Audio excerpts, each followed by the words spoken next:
En este vídeo vamos a empezar a construir la intuición detrás de lo que es la construcción de modelos derivados de los datos. Vamos a ver un caso muy ideal para construir las primeras intuiciones y en los siguientes vídeos vamos a ir elaborando esta intuición.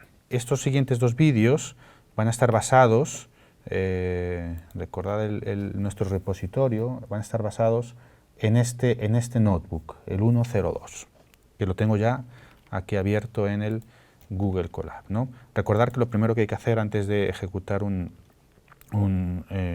correr un notebook, hay que ejecutar la primera celda. ¿Listo?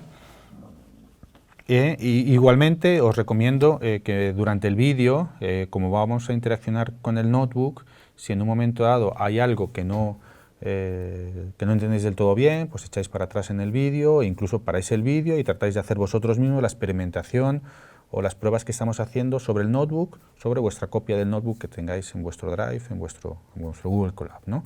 Esto está muy pensado para que vayáis parando y vayáis construyendo vuestras propias intuiciones con los notebooks que os damos, ¿no?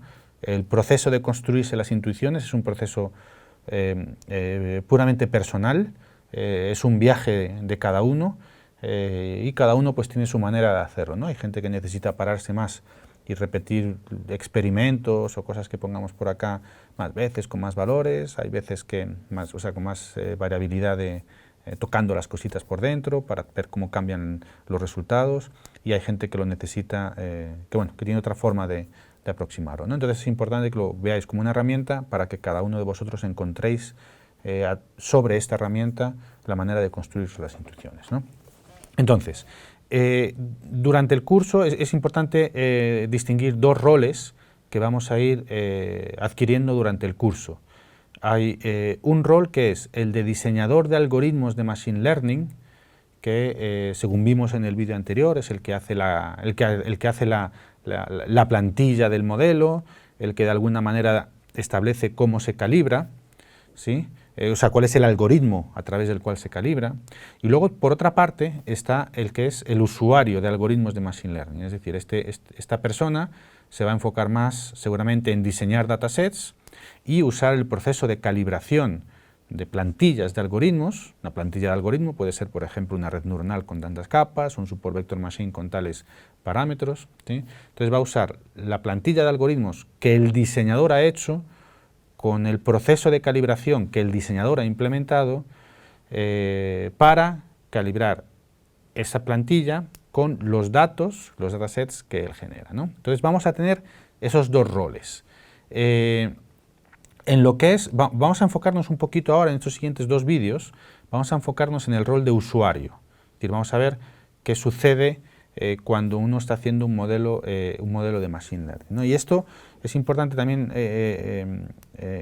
remarcar que esto es un proceso fundamentalmente iterativo, ¿no? Esto estamos haciendo, como dijimos anteriormente en el vídeo previo, este es un proceso que no es fundamentalmente distinto de lo que se ha hecho siempre en ciencia. Lo único es que ahora tenemos un procedimiento a través del cual usamos las máquinas para calibrar modelos, cuando antes, bueno, y todavía ahora, por supuesto, los modelos se hacen, o se hacían y se hacen a través de una intuición muy fuerte que tiene alguien, ¿no? Y entonces pues lo materializa como ecuaciones diferenciales, estocásticas, lineales, lo que sea, ¿no? Pero en el fondo estamos haciendo el mismo proceso de generar cajitas, es decir, modelos que dadas observaciones nos generan predicciones, ¿no? Entonces estamos sujetos al mismo método científico de siempre, ¿no? Tenemos que generar nuestras hipótesis, generar nuestros modelos, nuestras hipótesis que en este caso vendrán en términos de a lo mejor diseño de datasets, selección de plantillas de modelos, configuraremos nuestro modelo, haremos nuestros experimentos, veremos qué tal predice nuestro modelo, lo compararemos con lo que nosotros esperaríamos que predijera y tendríamos que entender qué está pasando. Estamos usando un modelo muy complejo, estamos usando un modelo más sencillo, nos faltan datos, etcétera, ¿no? Entonces, este es un proceso que es fundamentalmente experimental, ¿no? Otra cosa es que una vez que tenemos un modelo con el cual estamos contentos, usemos ese modelo a lo mejor para desplegarlo en una aplicación móvil y entonces el usuario lo tenga ya listo para que cuando tome la fotito de turno, pues el modelo le diga que tiene la foto, o lo integramos en una en un servicio web para que esté disponible a través de la web para algunas otras aplicaciones o en distintos formatos, pero este ya es un modelo que está entrenado, ¿no? E igualmente la parte de ingeniería incluye el monitoreo de los modelos cuando ya están en producción. Es decir, el hecho de que hoy hagamos un modelo que, no sé, nos prediga cuál es el siguiente producto que va a comprar un cliente y nos dé un rendimiento con el cual consideramos que lo podemos poner en producción y nos dará beneficio, eso no quiere decir que ese rendimiento se vaya a mantener a lo largo del tiempo, porque nosotros en su momento entrenamos el modelo con unos datos de clientes y supongo que de productos o lo que fuera concretos, y durante el tiempo es probable que esas poblaciones cambien, nos cambian los clientes, nos cambian los productos que existen, a lo mejor que nosotros ofrecemos, evolucionan, ¿no? Entonces el modelo no necesariamente va a seguir manteniendo el desempeño, ¿no? Entonces una tarea de esta parte de ingeniería es toda la parte de monitoreo del desempeño del modelo y el tomar acciones cuando a lo mejor el modelo por la razón que sea, baja el rendimiento que inicialmente tenía y que nos parecía útil por debajo de un cierto umbral en el cual a lo mejor no es que no nos sea útil, que a lo mejor hasta nos hace perder dinero, ¿no? Entonces, ese tipo de cosas hay que monitorearlas y tomar las acciones. Tendríamos que a lo mejor reentrenar el modelo y a lo mejor vuelve a recuperar el nivel de desempeño, o a lo mejor las poblaciones de clientes, productos cambiaron tanto que luego resulta que no somos capaces de volver a alcanzar de manera tan inmediata el nivel de predicción que teníamos antes, entonces tenemos que pensar en capturar más datos, bueno, lo que suceda, ¿no? Entonces es importante distinguir, ¿no?, la parte de lo que es experimentación para generar modelos que nos produzcan niveles de predictividad, error, etcétera, que sean interesantes para llevarlos a producción, donde en el contexto en el que estén produzcan un beneficio monetario, de oportunidad, de la manera que sea, ¿no?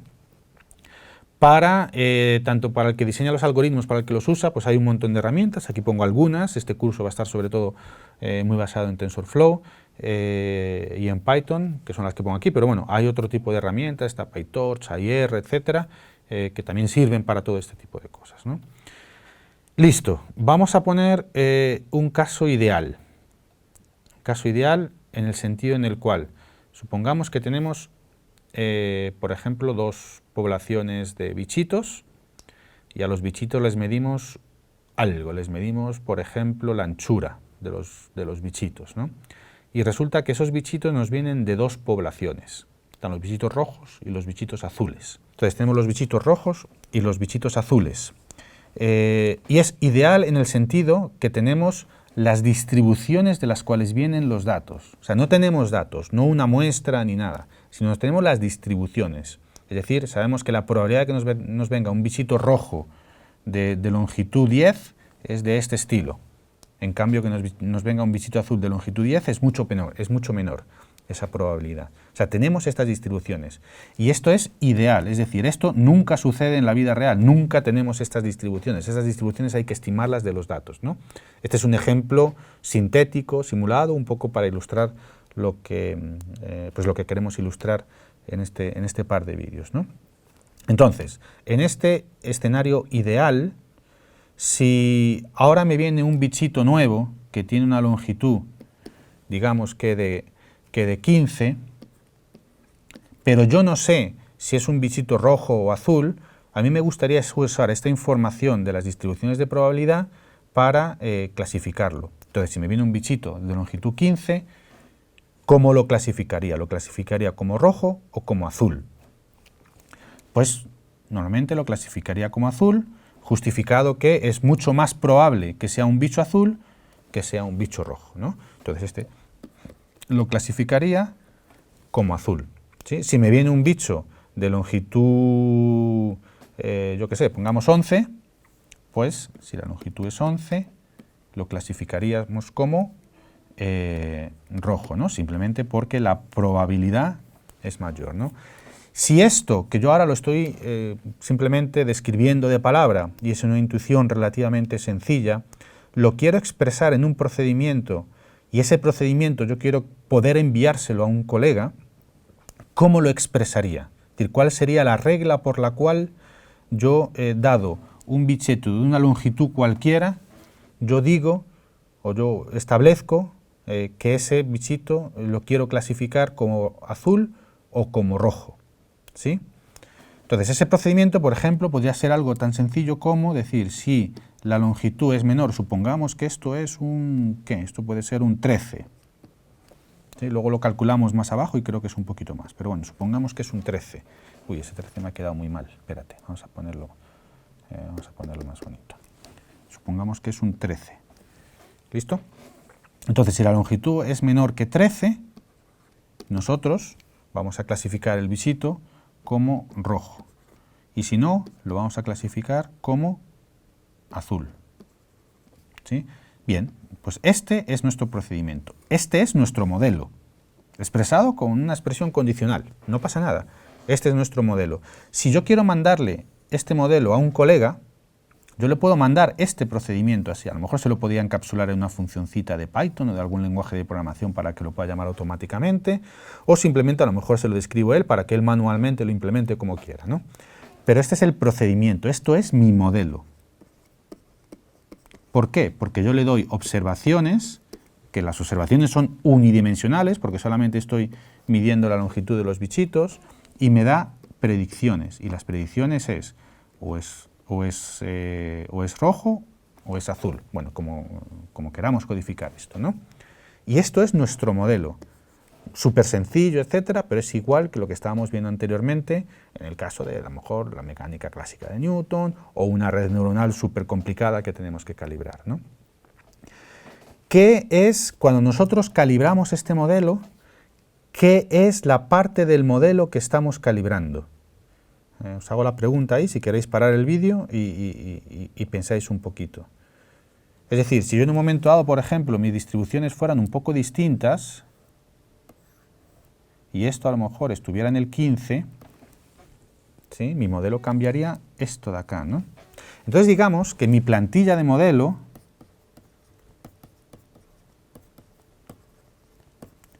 es esta, ¿no?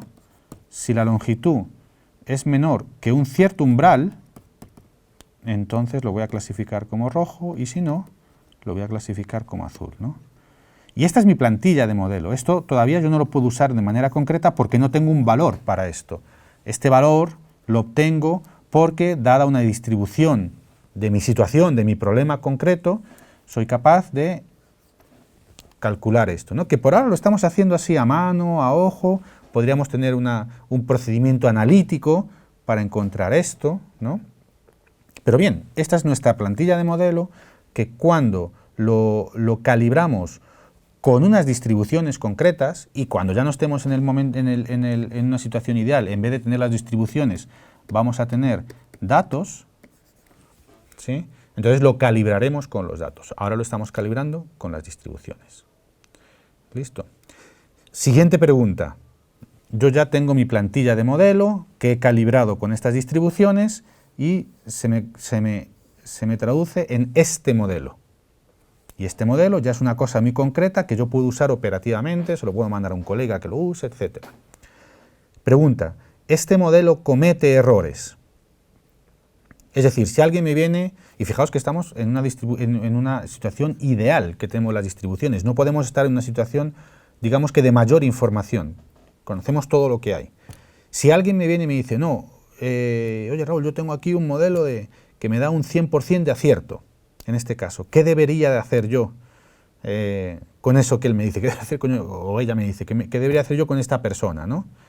Es decir, yo tengo error, yo puedo cometer error en este modelo.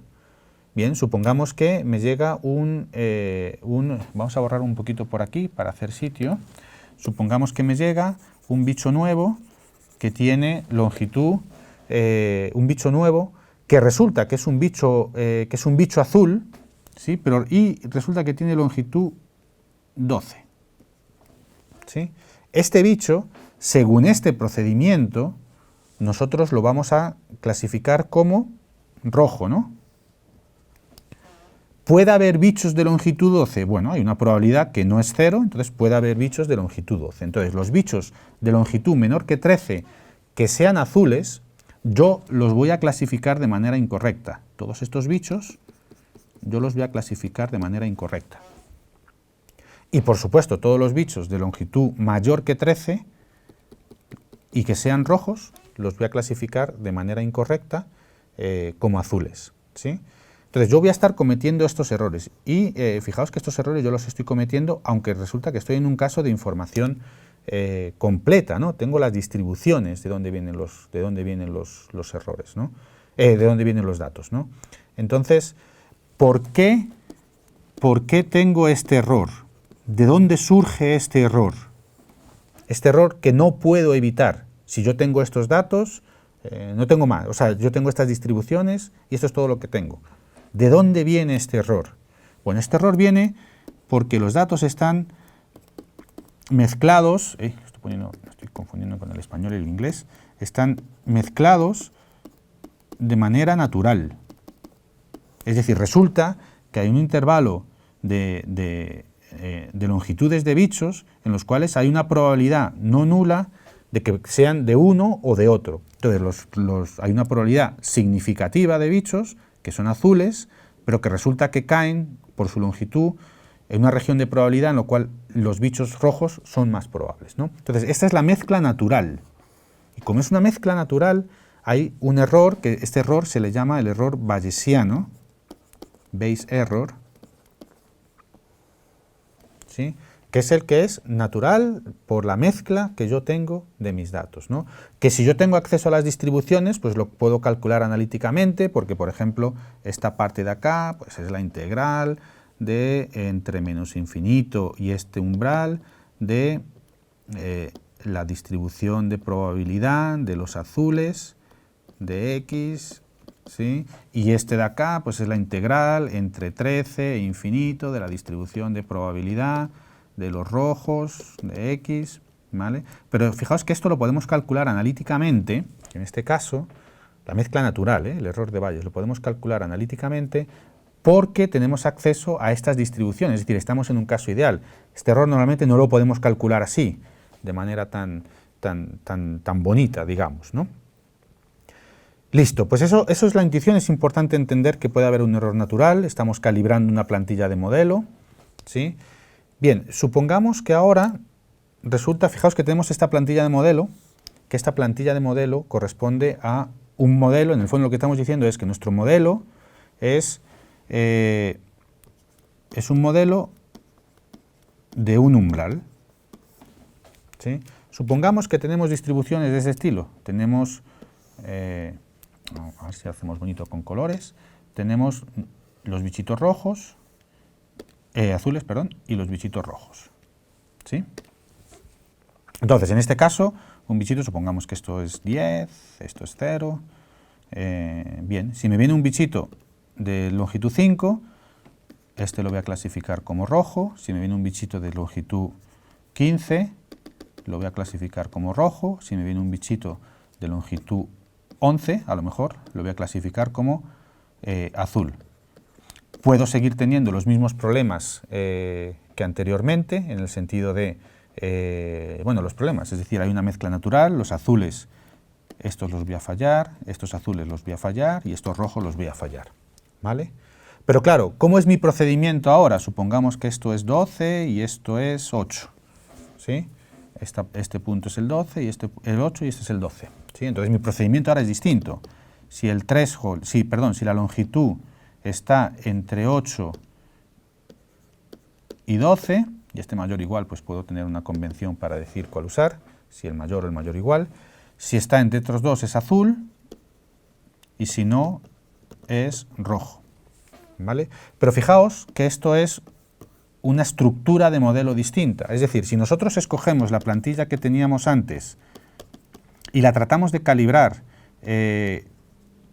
con estas distribuciones, si nosotros decidimos usar esta plantilla, no vamos a tener un buen desempeño. Esta plantilla aplicada a estas distribuciones seguramente nos dé este umbral. Es decir, lo que es aquí sería azul o no sé, o rojo a lo mejor, depende de alguna inicialización. Red. ¿Sí? Si nosotros decidimos usar esta plantilla, en este caso, no nos va a funcionar. Y esta es una decisión nuestra, esta la máquina no la hace. Nosotros tendremos que generar evidencia, aquí porque vemos las distribuciones, es una dimensión, es fácil verlo, pero nosotros vamos a tener que generar la evidencia de cuál es la plantilla. Esta es mi plantilla de un umbral y esta va a ser mi plantilla de dos umbrales, blue y si no, rojo. ¿Sí? Y esta es mi plantilla de dos umbrales. ¿Sí?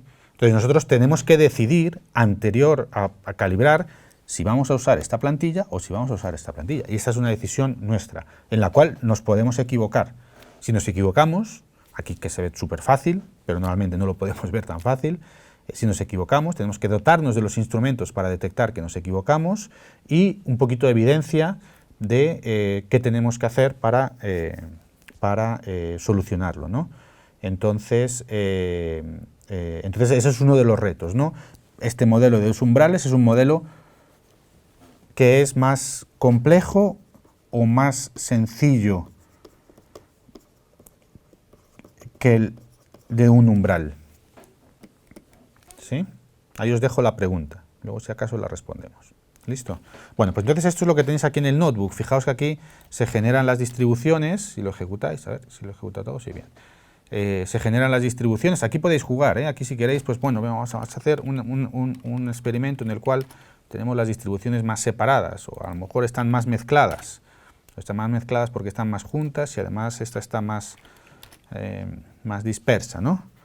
Vale, vamos a dejarlo como estaba, que era lo que... Listo. Aquí calculamos analíticamente la frontera óptima, asumiendo que es un modelo de un umbral, que resulta que hay aquí en 13,15, y aquí podemos calcular analíticamente, vamos aquí a calcularlo, para ver que funciona bien, y aquí podemos calcular analíticamente el error, igualmente. ¿Sí? Y este es el error, tenemos un error en total del 14, el 15% más o menos de error, ¿no? Bien, entonces vamos a ir poquito a poquito deshaciendo las simplificaciones que hemos hecho. Entonces aquí hemos hecho varias simplificaciones. Hemos hecho una simplificación respecto a que tenemos las distribuciones, ¿sí? Es decir, que no tenemos datos, y hemos hecho una simplificación en el caso en el que estamos en una dimensión, ¿no? Entonces vamos a empezar deshaciendo esta simplificación, es decir, ¿qué pasa si no tenemos acceso a las distribuciones, pero solamente tenemos datos? Y esto es lo que simulamos acá. Aquí, cada vez que ejecutamos esta casilla, lo que hacemos es generar una muestra de 10 datos, ¿no? Normalmente, uno cuando está ya en la vida real, en proyectos en la vida real, normalmente tenemos una muestra de 100, 1000, 1.000.000 de datos, pero normalmente tenemos una muestra, ¿no? Aquí lo que estamos jugando con el hecho de que esto es todo sintético y todo creado, podemos, cada vez que lo ejecutamos, podemos crear una muestra nueva. Pero es importante ser consciente de que cuando hacemos esto, nosotros estamos generando una muestra de la cual en la vida real solamente tendríamos esa muestra, ¿no? Entonces, bueno, y aquí hacemos la pregunta, no sabemos de las distribuciones de las cuales vienen los datos. Y tenemos esta muestra. ¿Dónde pondríamos la frontera de clasificación? ¿Dónde pondríamos ese umbral? Pues probablemente lo pondríamos acá. ¿Sí? Volvámonos a hacer la pregunta, asumiendo que tenemos, de nuevo, en un caso nuevo, tenemos los datos. ¿Dónde pondríamos la frontera de clasificación? Pues quizá la pondríamos acá. Y hasta tendría algún error. Aquí tendría un error, ya no, si la muevo más, empieza a tener más, si la muevo por aquí, ¿no? ¿Sí? Volvámonos a hacer la pregunta. ¿Dónde pondría la frontera de clasificación? Sí, fijaos que según me hago la pregunta, y esto no es que me cambien las distribuciones son las mismas. La frontera bayesiana, el umbral de la frontera bayesiana es el que hemos calculado antes, ese 13,15. Ahora simplemente es que no tenemos acceso a las distribuciones de las cuales salen los datos, con lo cual solamente lo único que podemos hacer es usar los datos que tenemos para tratar de estimar dónde está esa frontera, dónde estaría esa frontera bayesiana, que yo no sé dónde está, ni conozco las distribuciones de las que vienen los datos, ¿no? Entonces, bueno, esto lo podéis hacer varias veces. Fijaos si aquí yo, cada vez que lo ejecuto, lo hago una vez. Aquí, por ejemplo, decido ejecutarlo varias veces para poner un poquito para ver. Estos son 10 muestras de datos. Insisto, cada muestra de datos es como si yo estuviera en una realidad. En la realidad yo no tengo más que una muestra, no tengo más. Y además aquí lo que ponemos, usamos un método muy sencillo, algún árbol de decisión, para que nos calcule la frontera. ¿Sí? Entonces, esta es la frontera que nos calcula un árbol de decisión, ¿sí? con estos datos, con estos datos, con estos datos, ¿sí? Que parecen bastante razonables, ¿no? Es la que uno a lo mejor pondría de manera intuitiva, ¿sí? Cojamos otros 10 datasets de muestra, ¿sí? Bueno, ¿qué pasa si resulta que en vez de tener 10 datos, tengo 100 datos? ¿Sí? Fijaos la mezcla de datos, que aquí se empieza a ver de manera más apreciable, la mezcla de datos que viene de la mezcla natural bayesiana que tienen los datos, ¿sí? Y las fronteras que se generan. Y ahora, ¿qué pasa si tengo muchos más datos, ¿no? Si tuviera 10.000 datos, que ya ni pinto los datos porque ya se me llenaría esto de bolitas, solamente pinto de cada muestra, pinto la frontera, ¿no? ¿Qué diferencia podéis ver aquí en cada una de estas? Fijaos que ahora ya estoy en el caso un poquito más real, en el cual no tengo las distribuciones, tengo que usar los datos para calcular la frontera, ¿no? Bueno, aquí sí, pues yo sugiero que paréis el vídeo y que ejecutéis el notebook hasta acá y tratéis de pensar qué características veis, qué sucede cuando voy teniendo más datos, ¿no? Podéis parar aquí el vídeo. Bueno, lo que sucede cuando tenéis más datos es que, fijaos que la estabilidad de las fronteras es mucho mayor, ¿no? La variabilidad de las fronteras cuando tengo pocos datos de cada muestra es mucho mayor, ¿no? Como que de alguna manera puedo tener más confianza en lo que me dice el método, ¿no? Que no necesariamente, si el método es apropiado, si la complejidad, que es lo que vamos a ver ahora en el caso 2D, si la complejidad del método es apropiada, esta frontera debería de converger a lo que es la frontera bayesiana. Pero no necesariamente, si a lo mejor me he equivocado de método, me he equivocado de plantilla, me he equivocado de configuración del árbol de decisión o de la red neuronal, etcétera, yo voy a probablemente observe estabilidad, probablemente, pero no necesariamente yo lo voy a tener en la frontera bayesiana, ¿no? Entonces, en realidad yo nunca sé si voy a estar o no en la frontera bayesiana. Y en el siguiente vídeo vamos a llevar esto a 2 dimensiones y vamos a seguir construyendo esta intuición de qué es lo que estamos haciendo realmente cuando estamos haciendo modelos derivados de los datos.